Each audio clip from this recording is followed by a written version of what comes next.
Karbala में मौला गाजी अब्बास को जंग में जाने की इजाज़त ना मिल सकी। फिर भी यजीदी लश्कर खौफजदा था कि अगर मौला गाजी को लड़ने की इजाज़त मिल गई तो यजीद के लश्कर में से कोई ना बचेगा। नाज़रीन, वीडियो की तफसील में जाने से पहले आप देख रहे हैं दूरी नजर सईदा बिनिश के साथ। इस तरह की मज़ीद वीडियो देखने के लिए हमारे चैनल को लाइक और सब्सक्राइब जरूर कीजिएगा। आइए वीडियो की तरफ चलते हैं। यजीदी लश्कर करबला से पहले ही अब्बास की बहादुरी की जौहर दे चुका था। यजीदी लश्कर मौला गाजी के नाम से थर थर कांपते थे। गाजी अब्बास ने एक जंग में एक ही हमला करके बता दिया था कि हैदर का बेटा भी हैदर है। और वो जंग कौन सी थी नाजरीन? वो जंग थी जंग सफ़ीन। और ये वो जंग है जहाँ एक तरफ 2.5 लाख का लश्कर और एक तरफ गाजी अब्बास थे, जहाँ गाजी अब्बास के एक ही हमले ने शामी फौज के बड़े बड़े बहादुरों का दिल लरजा दिया था। सन 37 हिजरी में जंग सफ़ीन, एक तरफ 2.5 लाख का लश्कर, एक तरफ मौला अली। मौला अली ने एक बार उस लश्कर को देखा और एक तरफ नजर अपने बहादुर बेटों को और पूछा, मेरा कौन सा बेटा इस जंग में जाने के लिए तैयार है? बस ये सुनना था। हज़रत जाफर बिन अली और हज़रत औन बिन अली आगे हुए।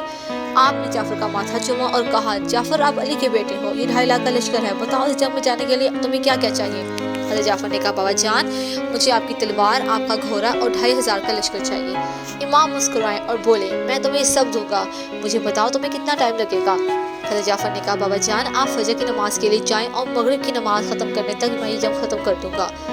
इमाम अली मुस्कुराए और फरमाया, मैं तुम्हारी हिम्मत को सलाम पेश करता हूँ, पर हमारे पास इतना वक्त नहीं है। ये सुनना था कि हज़रत और आगे हुए और कहा, बाबा जान, फिर मुझे भेज दीजिए, मुझे 1,000 का लश्कर, अपना घोड़ा और तलवार दे दें। आप फजर की नमाज पढ़ने जाएंगे और ज़ोहरीन की तस्बीह ख़त्म करने तक मैं ये लश्कर ख़त्म कर दूंगा। मौला अली ने अपने बेटे की दाढ़ी का बोसा लिया और कहा, ज़ोहरीन को बहुत देर है और मेरे पास इतना वक्त नहीं है, मैं आपकी ज़रूरत को भी सलाम पेश करता हूँ। बस ये सुनना था कि बेटे गाजी अब्बास आगे हुए और आपने बेटे अब्बास को पूछा, मेरे बेटे बताओ तुम्हें क्या क्या चाहिए? गाजी अब्बास ने फरमाया, बाबा ना मुझे कोई लश्कर चाहिए, ना आपका घोड़ा, ना आपकी तलवार चाहिए, मुझे कुछ नहीं चाहिए। इमाम अली ने फरमाया, बेटा फिर मैं तुम्हें क्या दूं, तुम्हें क्या चाहिए? गाजी अब्बास ने फरमाया, बाबा बस आपकी इजाज़त चाहिए। इमाम ने फरमाया कि 2.5 लाख का लश्कर है, इस लश्कर को ख़त्म करने के लिए आपको कितना वक्त चाहिए? गाजी अब्बास ने फरमाया, मैं आपका बेटा हूँ, जब मैं जाऊँगा पहले सिर्फ को काटते हुए, लश्कर को चीरते हुए आखिर तक चला जाऊँगा। आपके पहले मुल्क का सर गिरने से पहले आखिर का सर न गिरा दो तो मुझे अली का लाल ना कहिएगा। इमाम ने गाजी अब्बास को देखा, आपको अब्बास ने अपना शबाब नजर आया। बस अब हज़रत अब्बास अपने खैमे में ले गए। थोड़ी देर बाद जब खैमे का पर्दा उठा, लोगों ने क्या देखा, अली के साथ एक और अली खड़ा है।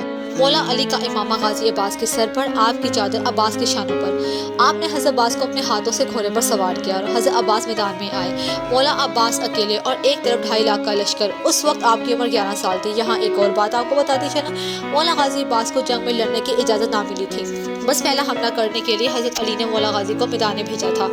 मौला गाजी ने 2.5 लाख का लश्कर देखा और मुखातिब होकर कहा, कौन है जो मेरे मुकाबले में आए? यहाँ लश्कर एक दूसरे को देख रहा था। लश्कर से एक आदमी आगे भरा और बोला, कौन है जो 2.5 लाख के लश्कर को ललकार रहा है?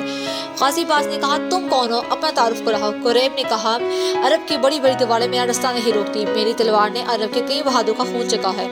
अब तुम बताओ तुम कौन हो? मौला गाजी मुस्कुराए और कहा, तेरा नाम किसी सहराई औरत ने रखा होगा, लेकिन मैं मलिका ततहीर की दुआ हूँ। ऐसे पाक नाम तुझ जैसे को नहीं बताए जाते। जब मलिका ततहीर का नाम सुनना था, कुरैब हक्का बक्का रह गया और कहा, तुम अली के बेटे हो?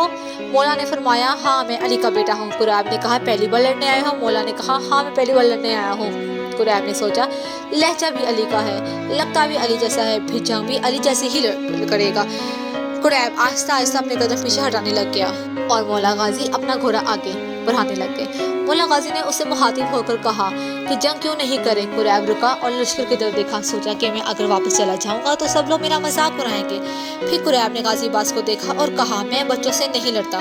बस ये सुनना था। गाजी अब्बास घोड़े से उतरे और फरमाया, कहाँ है वो कुरैब जिसने अरब के बहादुरों का खून बहाया है?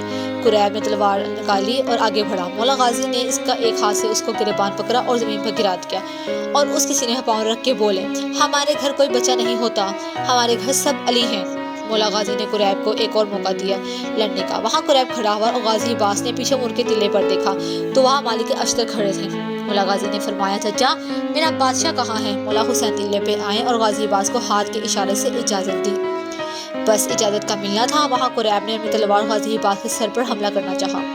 गाजी अब्बास ने यहाँ से तलवार निकाली और उसका वार रोका और अपनी तलवार से एक ही हमले से उसका सर धड़ से अलग कर दिया। मालिक अश्तर ने सदा लगाई, अब्बास बस ये सुनना था। मौला गाजी अब्बास रुक गए। मौला गाजी अब्बास का ये हमला देखकर शामी लश्कर खौफ और दहशत से भाग गया। मौला गाजी का ये खौफ और दहशत करबला में यजीदी लश्कर के दिलों में वैसा ही था। اور وہ سوچتے تھے کہ اگر عباس کو اجازت مل گئی تو ہم میں سے کوئی نہ بچے گا۔